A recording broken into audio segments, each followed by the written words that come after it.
A secret hidden chamber was recently discovered in the Talgua Cave located in central Honduras. In it was found the remnants of a lost society, people who buried their dead in a cave. But who were these people? When did they live here? And where did they go? Scientists know almost nothing about the history of this area. The first clue is a cave filled with human bones, preserved by a covering of calcite. To make it even more amazing, when the skulls were photographed, another discovery was made. After taking a flash picture, the skulls would actually glow in the dark for a few seconds and then fade out. The calcite had phosphorus characteristics, which caused the skulls to glow. It was so eerie that the Talgua Cave became known as the Cave of the Glowing Skulls. The path to the cave was a steady uphill climb until they reached the base of a cliff. From there, the cave was about 70 feet, almost straight up. John Fogarty tied loops in a rope to help the crew and the students get up the steep, muddy mountain carrying television and archaeology equipment.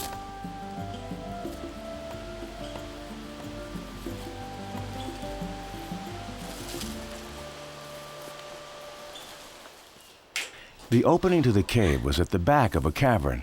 It was so small that most people would overlook it, or, were they to discover it, would not consider it passable. Notice that these formations have been broken away in ancient times in order to open a space or a passage. And we know that this is ancient breakage because we're getting some regrowth that has occurred since the breakage. From here, the cavern continues to slope down and appears to be a dead end, except for one very small opening. I can look at a small space and I know I can get through it, but there's really a sense of dread about doing it. I know I don't like it. I'm an archaeologist, I'm not a caver. It's the one aspect of caving that I absolutely hate is narrow spaces.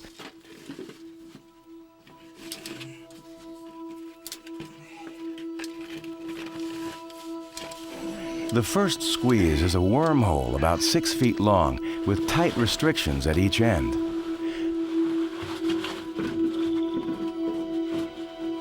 Dr. Brady had to exhale in order to make his chest small enough to pass through them.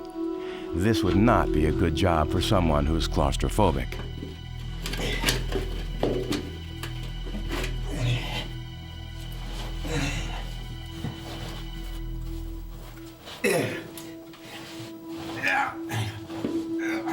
I don't do this recreationally. I don't do it for the challenge of seeing if I can get stuck and get myself out. I hate that feeling. I have nightmares about that.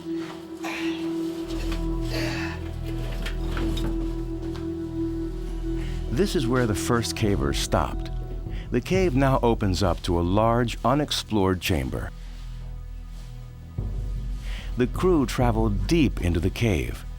Dr. Brady checked out every niche, searching for signs of previous visitors. The most obvious visitors they found were hundreds of large spider-like scorpions called amblypygi, also known as tailless whip scorpions. They're part of the scorpion family and can have a leg span of up to 12 inches. There were so many amblypygi in the cavers named it La Cueva de las Arañas, the Cave of the Spiders. Also, the crevices are filled with mounds of spider legs, most likely lunch leftovers from another visitor to this cave, bats. About 3/4 of a mile into the cave came to an abrupt ending. The passage looks like it continues down here, but it's going to be awful tight. There was a small opening, but it seemed impassable because it went up at a sheer angle and then back down at an even sharper angle. Okay. Cameraman Vincent Gansey suggested they could see into the opening with his cigar camera, a small television camera he had been using to film the tight squeezes. He placed it on the end of a microphone boom pole and taped a flashlight to it.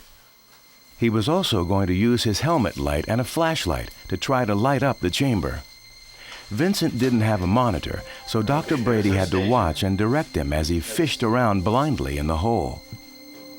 Head into the hole. Looks good.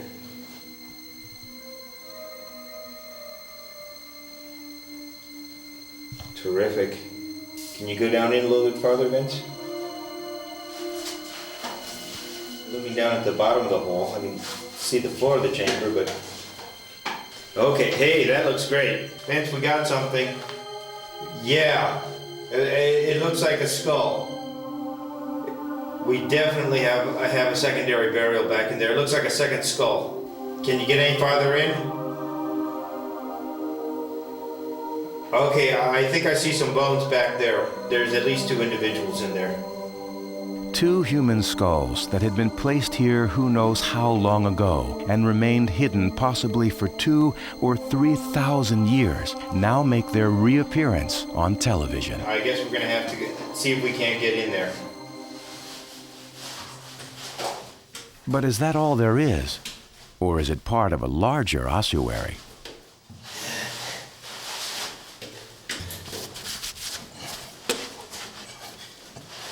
Now that Dr. Brady knew there was something in there, he was determined to investigate it further.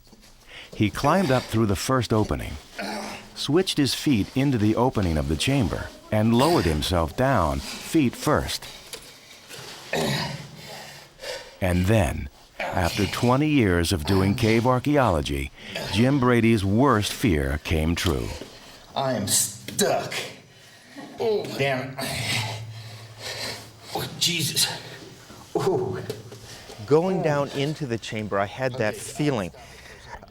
I could see that there was space, but every time I tried to move, I was just hitting wall. So you have a feeling of hardly being able to move your body and wanting to panic in the worst way. There's a feeling of panic. And from previous experience, you just have to clamp on control and say, you can't do this, it won't help. Give me a second, Jim. Let me see what's happening here. Expert cavers Ann Scott and John Fogarty were trying to coach him through it. Move your body over further that way. Oh, I see. And so what you're doing is you're wedging in this slot, so you need to keep your body high. I see, okay. I hate that feeling of being stuck, of having my arms out and being unable to move them, of just not being able to do anything. Jim had wedged himself into a hole, shaped coincidentally enough like a skeleton keyhole. Once his hips passed through the round part of the opening, his stomach slipped into the slot. Jim's only hope to get out now was to raise himself up high enough to get his chest to fit through the round part of the opening. This requires lifting his body without the use of his arms.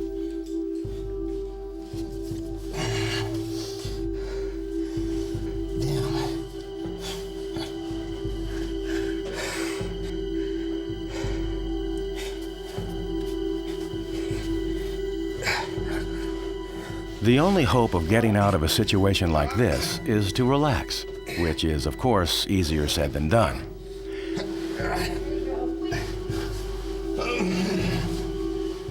Finally, Jim was able to get his chest into the bigger opening and began to slide free.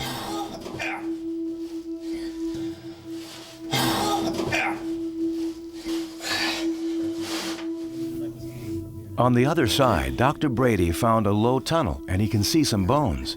He is about to go in there for the first time. Because of the echo, Brady suspects that it opens up into a much larger chamber after the tunnel.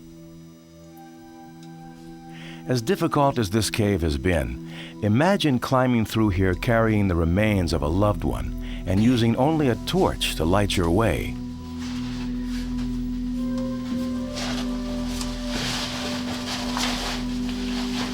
Oh my. Just inside here we have at least one secondary burial from the looks of it. Let me go in through a little bit more.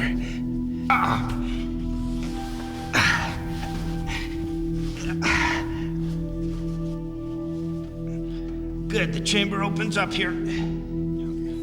This is the hole I've just come through. It opens up into a chamber that's about 30 feet long. I can see some rimstone dams over here, which are exciting because they're the same type of formation that we found in the Talgua Cave associated with the burials. Let's go have a look.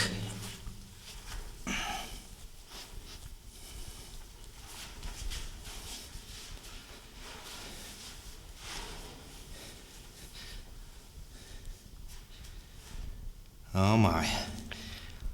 This is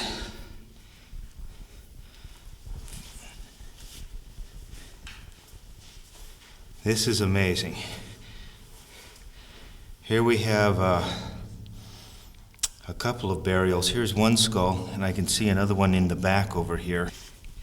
It may well be that this was disturbed in antiquity because we can see these long bones over here have been stacked, indicating that we have a secondary burial.